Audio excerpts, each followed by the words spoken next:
George Santayana nació en Madrid, España, en 1863. Vivió desde niño en Estados Unidos de América y escribió en inglés.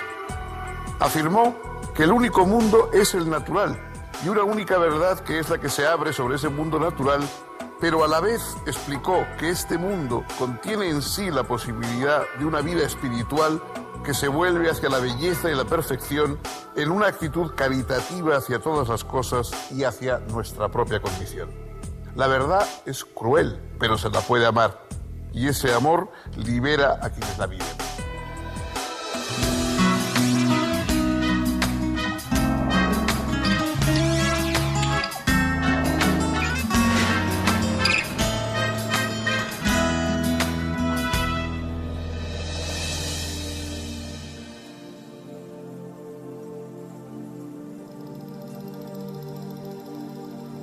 Amigas, amigos, ¿cómo les va?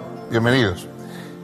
Vamos a dar otro paso en el camino de la serie de filósofos que han reflexionado y nos han ayudado a reflexionar sobre el mundo. Y hoy vamos a tratar un caso singular. Normalmente los filósofos ven una unión muy estrecha entre pensamiento y lenguaje, el lenguaje en el que lo expresan, ¿no? Algunos, como Martin Heidegger, han llegado a decir que solo se puede pensar en alemán, o que solo, en fin, han convertido su propia lengua, digamos, en requisito inexcusable para la filosofía.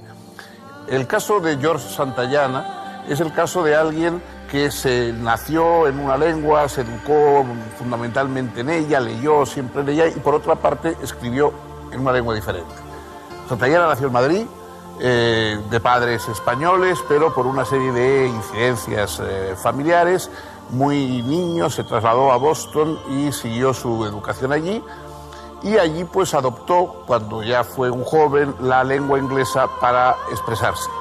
Fue el primer profesor de origen latino en la prestigiosísima Universidad de Harvard, nada menos que en la época en que estaba allí William James y otras grandes figuras. Fue muy reconocido y respetado en su época, escribió filosofía, pero también poesía, escribió novela, y fue un hombre inquieto, ¿no? Prácticamente se puede decir que no tuvo nunca un domicilio propio.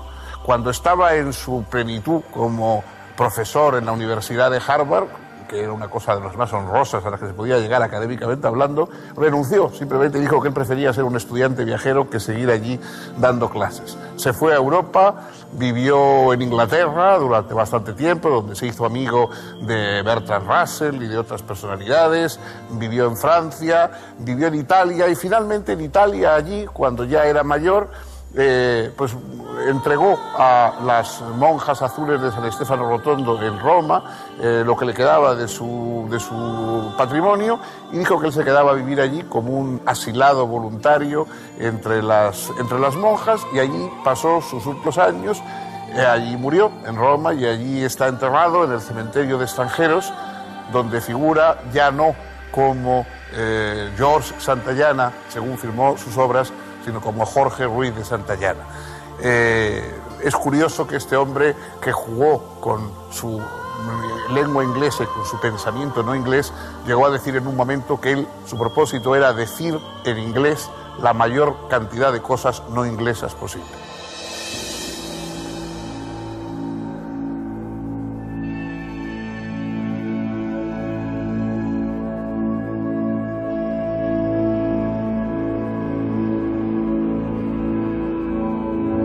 George Santayana nació en Madrid en 1863. Sus padres fueron Agustín Ruiz de Santayana, pintor y diplomático español, y Josefina Borrás, casada en segundas nupcias.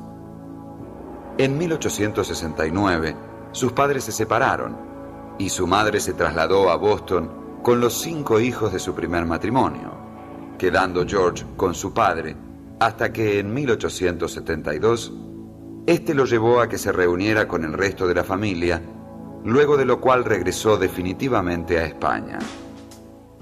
Santayana asistió a la Boston Latin School y luego al Harvard College, donde se licenció en 1886.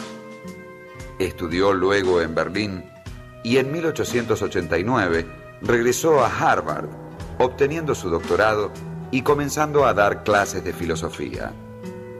Sin embargo, en 1912 abandonó la vida académica y fue a vivir a Europa. Residió en Inglaterra, Francia e Italia, donde finalmente murió en 1952.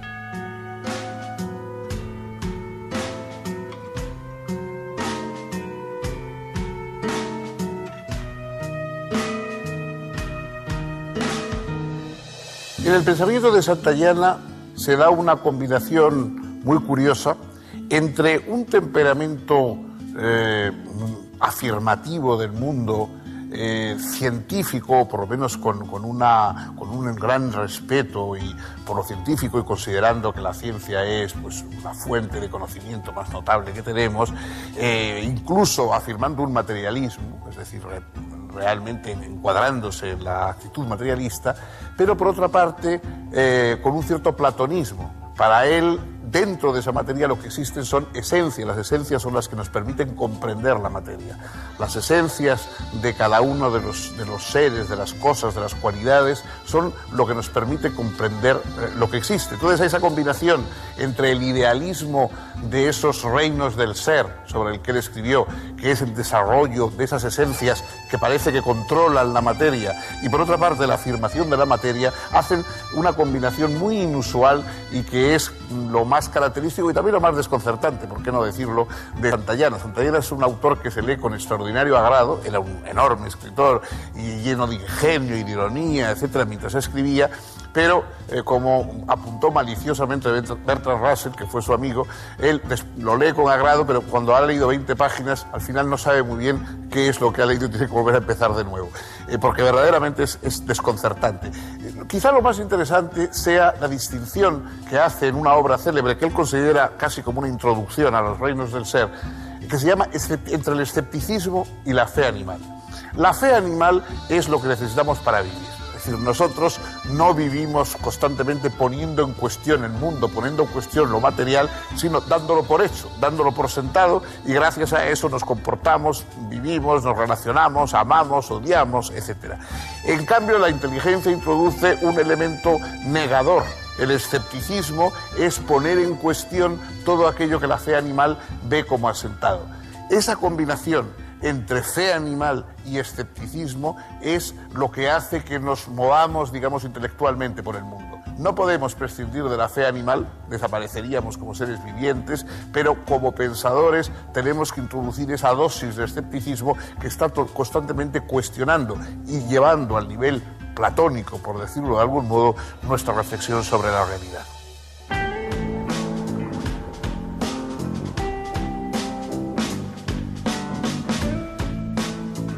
Las dos ideas sobre las que se asienta la visión filosófica de Santayana son las siguientes. En primer lugar, vivimos dramáticamente en un mundo que en sí no es dramático. En segundo lugar, así como la principal preocupación del cuerpo animal es defenderse y propagarse a toda costa, de igual modo, la principal y más duradera ilusión del espíritu es la de su propia importancia. Habitamos el mundo dramáticamente, pero ese dramatismo no proviene de la realidad misma, sino de la confrontación de nuestros proyectos y deseos con la crudeza de lo real. Pretendemos que la realidad del universo se someta a nuestros anhelos y nos contraría que no sea así. Para poder vivir, afirmamos necesariamente dos cosas: nuestra propia excepcionalidad y la confianza en la marcha de la realidad. Sin embargo, una cuota de escepticismo que nos es irrenunciable abre la dimensión de la reflexión filosófica. En virtud de ella, podemos comprender que la cultura y las instituciones evolucionan para adecuarse al medio ambiente y a sus desafíos, mientras que la razón resulta un fenómeno accesorio de nuestra actividad, constituyendo en verdad un instrumento orientado a posibilitar la felicidad del individuo. La posición filosófica de Santayana es, en consecuencia, materialista y naturalista.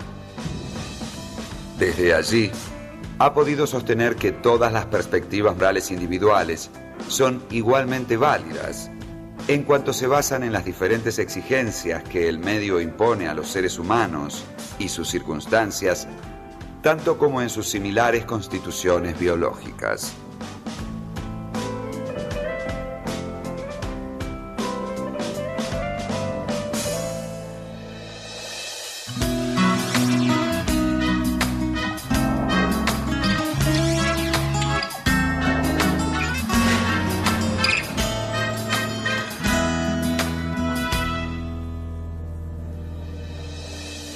Santayana no solamente fue un filósofo y un pensador y un escritor sobre temas filosóficos, un ensayista muy agudo, ¿no? Hay algunos ensayos, como por ejemplo algunos ensayos sobre Shakespeare, que tiene la ausencia de la religión en Shakespeare, y algunos otros temas que son extraordinarios, como apuntes literarios. Escribió también sobre la condición americana, sobre el disco. Él era, digamos, un americano que no era realmente americano y que lo veía todo desde fuera, y entonces tiene algunos apuntes sobre la vida americana y la tradición intelectual americana absolutamente admirables. Pero él se consideraba también poeta. Bueno, fue un novelista, escribió una novela, The Last Puritan, el último puritano, muy elogiada por autores importantes como Henry James, el hermano de William James. Bueno, William James también la conoció y la elogió. Era una novela muy en el estilo, digamos, casi de James, una novela de iniciación. Cuenta la vida de un joven que va desarrollándose, intentando defender su puritanismo ideológico en un mundo cambiante, moderno. Es una novela muy sutil, muy interesante. Él se consideró poeta, literato, y dio una gran importancia a la literatura y a la poesía en su pensamiento. Y tiene un libro bastante temprano, que se llama Tres poetas filósofos. Son unos estudios sobre Lucrecio, sobre Dante y sobre Goethe. Y lo que hace es analizar la combinación entre filosofía y poesía, porque estos tres autores son evidentemente poetas. Es decir, Lucrecio escribió un poema didáctico de Rerum Natura, Dante, naturalmente, tantos poemas, pero fundamentalmente la Divina Comedia, y en el caso de Goethe estudia el Fausto. Entonces, son obras poéticas, es decir, literarias, pero cuyo tema es la filosofía, porque lo que están exponiendo es filosofía. Lucrecio lo que quería era transmitir las ideas de Epicuro, Dante quería transmitir la concepción cristiana del medievo, de su época, con lo más compleja, con todos sus aspectos políticos, con todos sus aspectos sobre el tema de la libertad, etc. Y Goethe pues quería hacer esa visión del hombre nuevo, moderno, el fáustico, que ha dado nombre. Claro, la filosofía, digamos, suele ser aburrida de expresión, reiterativa, porque tiene que dar argumentos. Tiene que dar todos los argumentos, todos los pasos. La literatura, en cambio, es más rápida, elíptica, pero a veces le carece de temas verdaderamente duraderos. Cuando se combinan ambas cosas, es decir, cuando los temas de la filosofía, que son duraderos y siguen conmoviendo e interesando a lo largo de los siglos, con la forma de la filosofía, se producen esas grandes obras, esas obras inolvidables que son formalmente literarias y en su contenido filosóficas. Así Shakespeare, así El Quijote, así las obras que estudia Santayana en ese libro.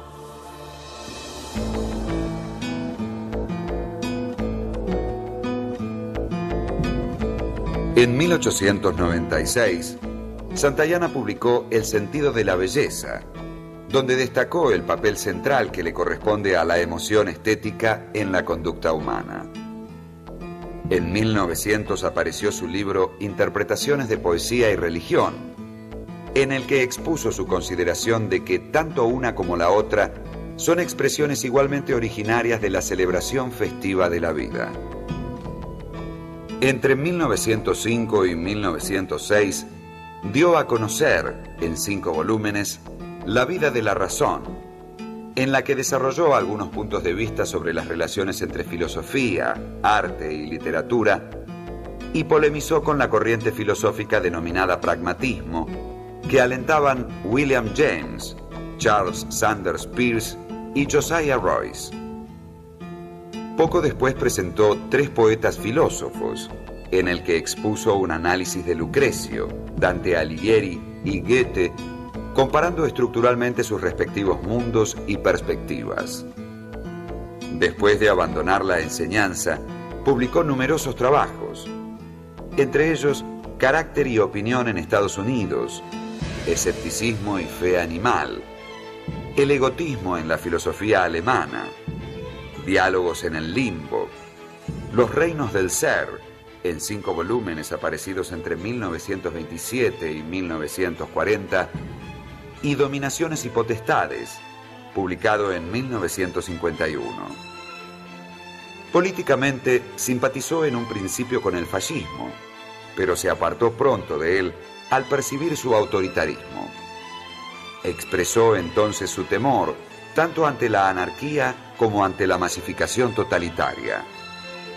Sostuvo que la sociedad debía alentar la autorrealización individual y favorecer el desarrollo de la espiritualidad.